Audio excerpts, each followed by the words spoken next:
Hello everyone, welcome to AC Sagar यानी Aditya English classes सागर। आज के इस सेगमेंट में आप सभी का स्वागत है। फ्यूचर परफेक्ट टेंस पर हम प्रैक्टिस करने जा रहे हैं। फ्यूचर परफेक्ट टेंस में आपको बताना चाहूंगा कि मैं आपसे कह चुका हूं पहले भी कि फ्यूचर को शो करने के लिए शैल और विल का यूज होता है। तो सबसे पहले तो हम स्ट्रक्चर देख लेते हैं कि फ्यूचर परफेक्ट टेंस को बनाने के लिए क्या करना पड़ेगा। सब्जेक्ट के बाद शैल विल हैव, इसके बाद मेन वर्ब का थर्ड फॉर्म और इसके बाद ऑब्जेक्ट का यूज होगा। इसी तरह से नेगेटिव सेंटेंस बनाएंगे तो सब्जेक्ट के बाद शैल विल नॉट हैव, फिर आपका मेन वर्ब का थर्ड फॉर्म और ऑब्जेक्ट। इंटेरोगेटिव सेंटेंस बनाने के लिए सबसे पहले शैल विल का यूज करना है। शैल विल के बाद फिर आपको सब्जेक्ट का यूज करना है। सब्जेक्ट के बाद आपको हैव का यूज करना है। हैव के बाद फिर आपको मेन वर्ब के थर्ड फॉर्म का यूज करना है। इसके बाद आपको ऑब्जेक्ट का यूज करना है। आपका इंटेरोगेटिव सेंटेंस का स्ट्रक्चर तैयार हो गया। इसके बाद मैं आपसे बात करूंगा WH वर्ड की। WH वर्ड के लिए आप सबसे पहले रखिए। इसके बाद फिर आपको शैल विल का यूज करना है। शैल विल के बाद फिर आप सब्जेक्ट लगाइए। सब्जेक्ट के बाद आप हैव लगाइए। हैव के बाद मेन वर्ब का थर्ड फॉर्म और ऑब्जेक्ट का यूज आप करेंगे। इस तरह से आपके एक्टिव वॉइस का स्ट्रक्चर तैयार हो गया। सेंटेंस बनाने के लिए आपको मालूम है सेंटेंस कंप्लीटनेस को शो करते हैं। मतलब यह हुआ कि एक्शन कंप्लीट हो चुकी है। हो चुकी है नहीं, हो चुकी होगी, फ्यूचर की बात है। कल 12 बजे हम यह काम पूरा कर चुके होंगे। कल की बात हो रही है, आने वाले कल की। तो we shall have completed this work at 12 o'clock tomorrow। क्या कल शाम तक वे दिल्ली से वापस आ चुके होंगे। Will they have return from Delhi by next evening.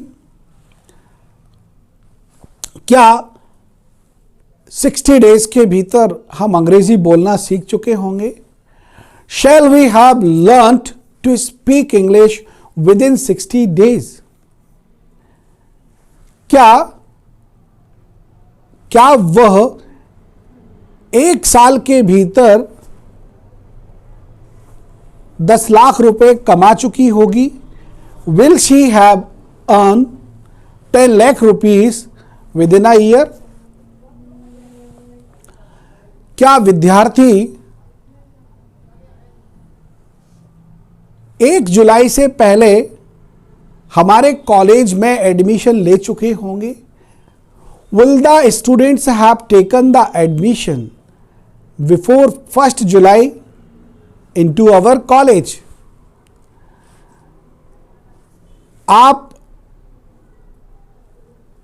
आप एक वर्ष में कितने रुपए कमा चुके होंगे।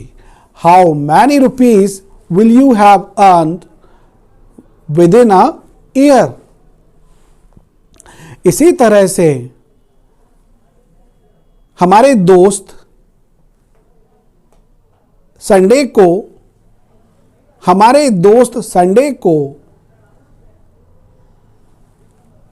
पिकनिक पर हमारे साथ पहुंच चुके होंगे।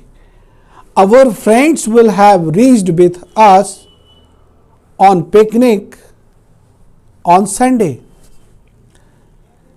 तो आपने देखा एक्शन भविष्य में पूरी हो चुकी होगी इन सेंटेंसेस को जब हम बनाते हैं।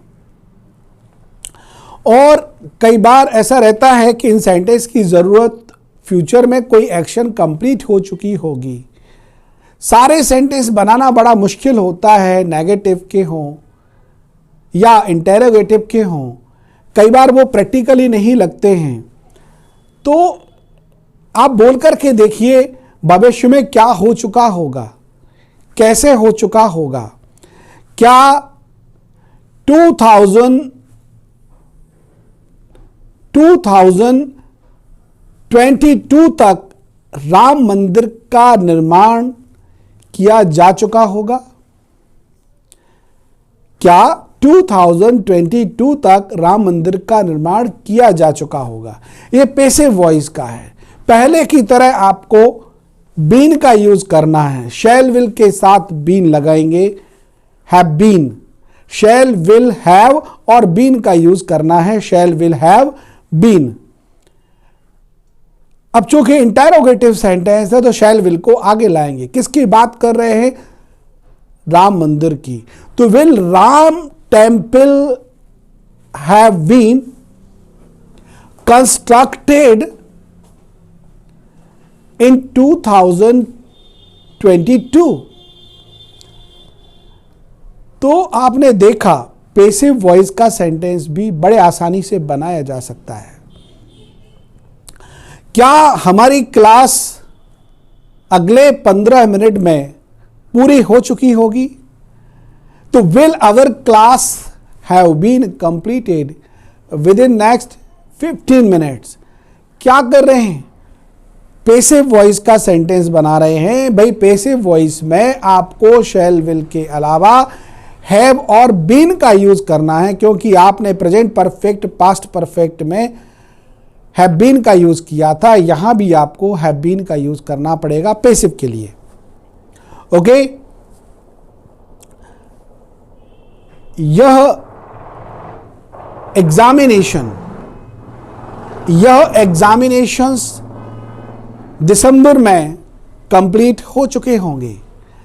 This examinations will have been completed in December. हमारे स्कूल्स जनवरी में फिर से आरंभ हो चुके होंगे। Our schools will have been started in January again. Our schools will have been started again in January.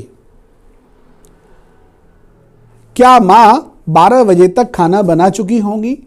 Will mother have made the food up to 12 o'clock? कल 10 बजे तक खाना तैयार हो चुका होगा। The food will have been completed. The food will have been prepared. The food will have been prepared up to 10 o'clock tomorrow. The food will have been prepared up to 10 o'clock tomorrow. इस तरह से आप passive voice के sentence भी बना सकते हैं। क्या 1 तारीख को सारे कर्मचारियों को वेतन मिल चुका होगा? तो will all the employees have been given the salary on 1st of the month? ये हमारे एक्टिव और पैसिव दोनों तरह के सेंटेंस की प्रैक्टिस यहां कंप्लीट हो जाती है। दोस्तों, मैं आपसे कहूंगा, अगर आपको हमारा वीडियो पसंद आया है तो लाइक ज़रूर करिएगा, और किसी तरह की कठिनाई अगर आप फेस करते हैं सेंटेंस को बनाने में तो दिए गए हमारे कॉन्टैक्ट नंबर पर आप हमसे बात कर सकते हैं। दूसरा, यदि आप ऑनलाइन क्लास ज्वाइन करना चाहते हैं तब भी आप हमारे इस कॉन्टैक्ट नंबर पर हमसे बात कर सकते हैं। मैं आपसे कहूँगा कि यदि आप ये वीडियो पहली बार देख रहे हैं तो मैं आपसे कहूँगा कि हमारे जो दूसरे वीडियो दिए गए स्टार्टिंग की वीडियोज़ हैं उनको देखिए, और किसी तरह की ग्रामेटिकल हेल्प चाहते हैं तो उसके लिए भी बहुत सारे ग्रामर से रिलेटेड वीडियोज़ भी अपलोड किए जा चुके हैं। सबकी प्लेलिस्ट बनी हुई है, आप देखिए, और एक वीडियो दूसरे वीडियो से अटैच्ड है। अगर आप बेहतर ढंग से अंग्रेजी सीखना चाहते हैं, बोलना चाहते हैं, समझना चाहते हैं, और यदि आपको किसी कंपटीशन की तैयारी करना है तो हमारे सारे वीडियोस को आप प्रॉपरली देखिए, पूरा देखिए। कभी भी किसी भी वीडियो को अधूरा मत छोड़िए, तभी आपको पूरा फ़ायदा मिल पाएगा। Okay friends, all the best.